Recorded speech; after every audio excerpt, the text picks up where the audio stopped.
আজকে আমি বানাতে যাচ্ছি গরিবের নবাবী সেমাই। হ্যালো এভরিওয়ান, আসসালামু আলাইকুম। আমি চলে আসলাম আপনাদের মাঝে আরো একটি আন্ডামার্কা ব্লগ নিয়ে। অনেকদিন পর এই ব্লগটা করলাম। আশা করি সবাই ভালো আছেন। আমি আলহামদুলিল্লাহ অনেক ভালো আছি। সামনে যেহেতু ঈদ, তাই ভাবলাম একটু সেমাই বানানো যাক।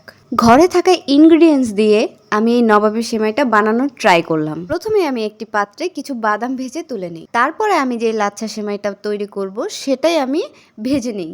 তারপর আমি একটু কাঁচা দুধ জাল করে তার মধ্যে কিছু গুঁড়া দুধ দিয়ে দিই এবং পরিমাণ মতো চিনি দিয়ে সুন্দর মতো ঘন একটা ক্রিমি স্ট্রাকচার বানিয়ে নিই। তারপর দুধের তৈরি মিশ্রণটা ঠান্ডা হয়ে গেলে সুন্দর মতো নিচে একটু সেমাই দিয়ে এবং মাঝখানে সেই দুধের মিশ্রণটা দিয়ে সুন্দর মতো, দেখেন ভিডিওতে দেখা যাচ্ছে, সুন্দর মতো আমি একটা ডিজাইন বা শেপ করে নেই। এটা করতে আমার আম্মু আমাকে অনেক হেল্প করতেছিল, কারণ আমি একদম পারতেছিলাম না, তাই আম্মু দেখিয়ে দিচ্ছিল। আর দেখেন উপরে আমি সুন্দর মতো বাদাম দিয়ে দিই। আমার আম্মু বলে এইভাবে না, এইভাবে কর, সুন্দর লাগবে। আমার আম্মুও করতেছিল। যাই হোক, এই হচ্ছে আমার গরিবের নবাবী সেমাই। সেমাইটা অনেক বেশি ভালো লাগছে। ঘরে থাকা সাধারণ ইনগ্রিডিয়েন্টস দিয়ে আমি এটা বানাই।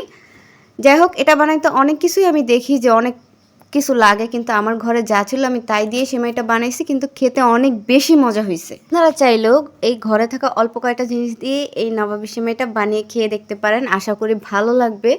যদি একটু ধৈর্য দিয়ে দুধটা ভালো মতো জাল করেন তাহলেই মজা হবে। দেখা হবে পরবর্তী ভিডিওতে। আল্লাহ হাফেজ।